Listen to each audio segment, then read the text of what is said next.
What year is that? That was 1992.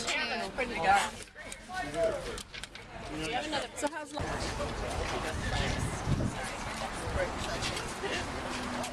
First discovery of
Where's your belly button?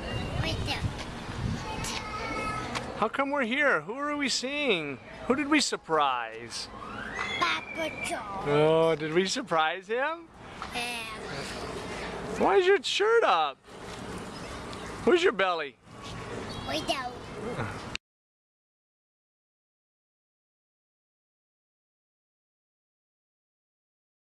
Vicious about this too, because he's always on my case. You never reply to our emails. Oh, no, no. And I send him this big old long email. Yeah.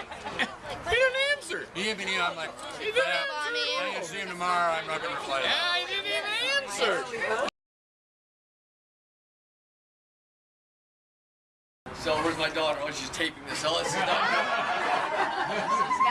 So we're single. We're just darting here and there, and meeting people and having fun. And some of the people you work with here are this. What happens here stays here. Right? Yeah.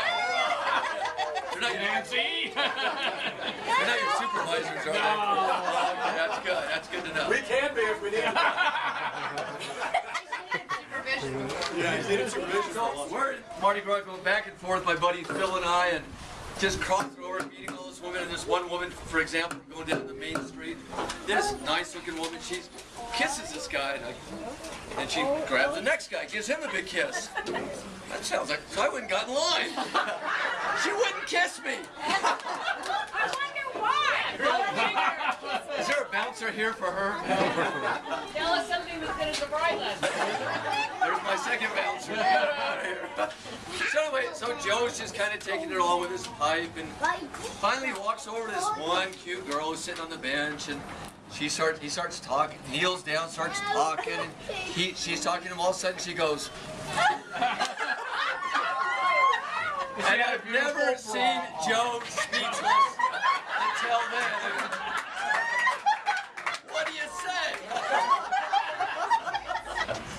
But it was fun for me to get away. Every summer, I don't know what age I began, I'd go see Joe and Judy from anywhere from a week to sometimes 6 weeks. I'd go to either Flagstaff or Phoenix, or I'd go to California to see them, and sometimes bring a friend, sometimes not. So it was, he really changed my life and helped me in so many ways. I just love this guy dearly, so I got him some.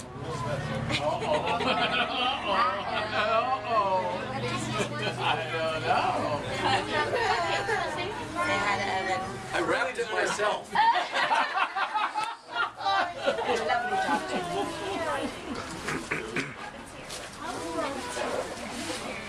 The hotel laundry room.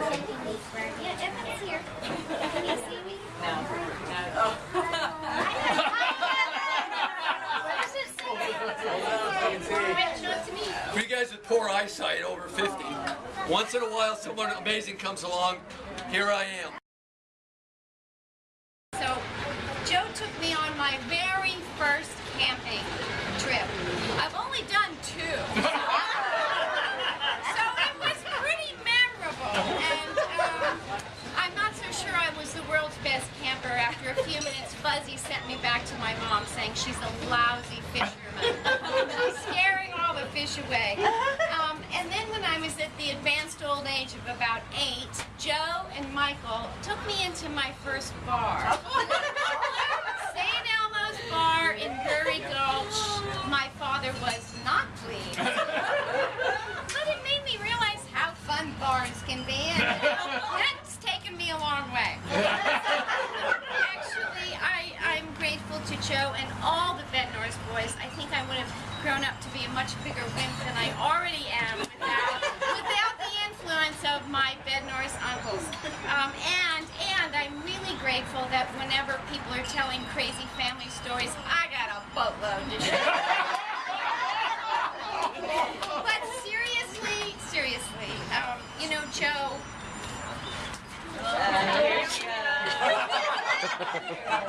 Next.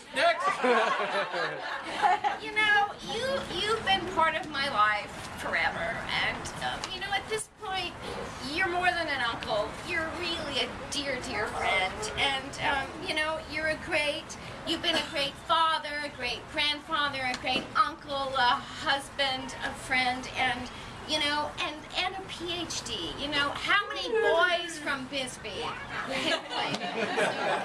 So, you know what? We all know how much you love us, and back at you. Uncle Joe, listen. He slips sliding towards the back. The captain fishes him, grabs him, and catches him. The greatest catch ever made on a boat. Uncle Joe. So in honor of you and your next Great Pacific Crest Trail adventure, take this Patagonia jacket on behalf of Karen and myself. It might be hard because it's coming from the heart. And this is only one page. Let me get the other. So, I'm going to have to read this because my wife told me. She said it would be hard, and it is going to be hard. She knows me. I've learned a lot from my dad, such as the love of camping outdoors, memories of crowding around a cold, wet fire pit in the backwoods of Oregon, and somehow my dad would be able to make a fire. Mark, you can attest to that. We didn't know how he did it, but we sure were thankful because he kept us warm. But you know, learning about building fires and being outdoors, and I think Mark and I both love the outdoors because of that. I've learned a lot about kindness and charity. When after spending Christmas in 2008 down here in Phoenix, Dad drove back with me to Denver, and as we came up and over the Rockies and headed towards Ouray, snuggled in the San Juan Mountains, in a blinding snowstorm, we came upon a broken down van with a mom and a kid. Dad insisted that we help him out and get the right hotel. Lessons of determination. I learned how to be a great husband from the loving interaction I see with my dad for the past 20 plus years. Sometimes it's the small things. Small things that count, like when my parents were visiting once again, I went to get dinner with my dad. Picking up the food, and on the way out the door, my dad, whoa, we had to go back inside. That act shows me it's a small thing. But it's the lessons of being a great dad that have the greatest impact on me in the past 2 years. Being a dad has given me a whole new perspective on my father that I've ever been. It's opened my eyes to how much he must sacrifice to get me to where I am today. I am very thankful. And in addition to that, it's the interaction that I see between Jack and Grandpa. It shows me how life is going full circle. I cherish every moment.